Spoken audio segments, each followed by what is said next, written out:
بسم الله الرحمن الرحيم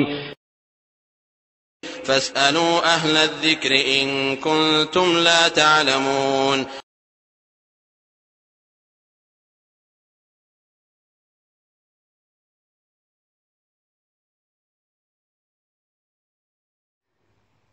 ওয়ালাইকুম আসসালাম রহমতুল্লাহি ওয়া বারাকাতুহু।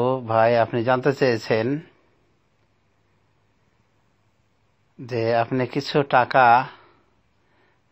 কৃষি ব্যাংকে রেখেছিলেন এবং কৃষি ব্যাংক, সোনালী ব্যাংক ইত্যাদি ব্যাংক যেহেতু সুদী ব্যাংক, একমাত্র ইসলামী ব্যাংকগুলি ব্যতীত, তো এই কৃষি ব্যাংকে আপনি কিছু সুদ পেয়েছিলেন আপনার ওই টাকার বিনিময়ে।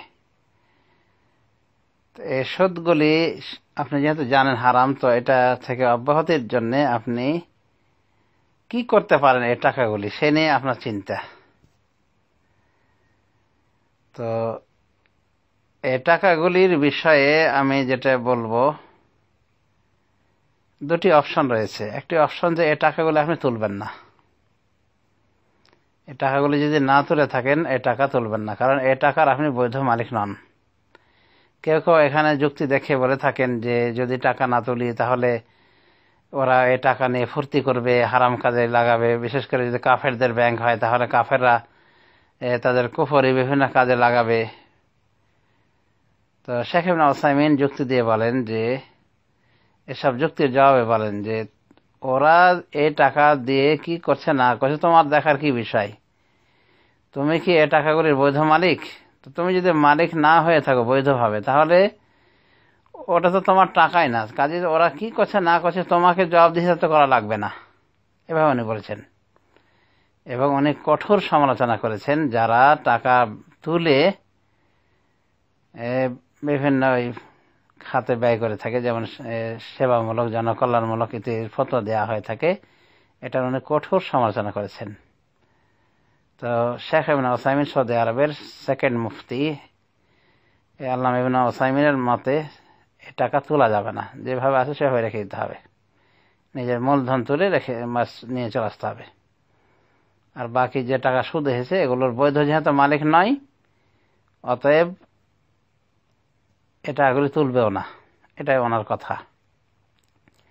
পক্ষান্তরে অন্যান্য উলামায়ে দ্বীন যেমন শেখ বিন বাজ, শেখ আলবানী রহমাতুল্লাহ আলাইহি,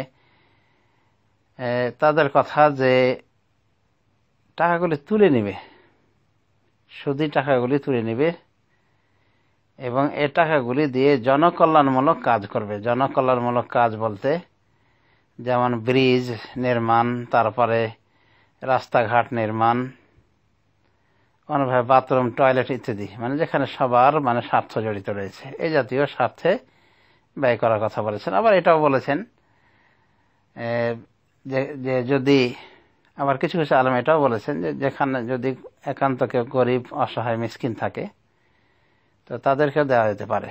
এবং এটা দেওয়া হবে, এই দান যে করা হবে এটা নিছক অব্যাহতির উদ্দেশ্যে দিতে হবে, সওয়াবের কোনো নিয়াত করা যাবে না, কারণ এটা হারাম কাজ, এটা হারাম সম্পদ, সুদী সম্পদ। তো শুধুমাত্র সুদ থেকে নিষ্কৃতি লাভের জন্যে ওটাকে ওই জনকল্যাণমূলক কাজে ব্যয় করা যেতে পারে, বা একান্ত ফকির, মিসকিন, অসহায়কে দিয়ে স্বাবলম্বী করা যেতে পারে, এইভাবে ফতোয়া দিয়েছেন। তো আশা করা যায় দুটো ফতোয়াই যথাস্থানে বলিষ্ঠ এবং যুক্তিসঙ্গত। দুটি, আমরা বলতে পারি দুটি ফতোয়া, দুটি অপশন। পাবলিক যে কোনো একটি ফতোয়ার উপর আমল করতে পারে। যদি কেউ না উঠায় টাকাগুলি, সেটাও এক প্রকার বলা যেতে পারে বৈধতার সীমানায় রয়েছে। এবং বলা যেতে পারে যে তার নিজের নফসের জন্য অনেকটাই কন্ট্রোলকারী। কারণ অনেক সময় দেখা যায় যে যদি টাকার অ্যামাউন্ট বেশি হয় সুদের, আর ওই টাকাগুলি উঠানো হয়, তখন মন চায় না ওই টাকাগুলি অন্য কোথাও দিতে, বা ফকির, মিসকিন বা জনকল্যাণমূলক কোনো কাজে ব্যয় করতে তখন মন চায় না। এত বড় অ্যামাউন্টের টাকা দেখে তার মন তখন লুকোচুরি খেলে, যে অনেক সময় শয়তানের চক্রান্তে আবার ওই সুদী কারবারে লিপ্ত হয়ে যায় এবং সুদের টাকাকে নিজের কাজে লাগিয়ে দেয়।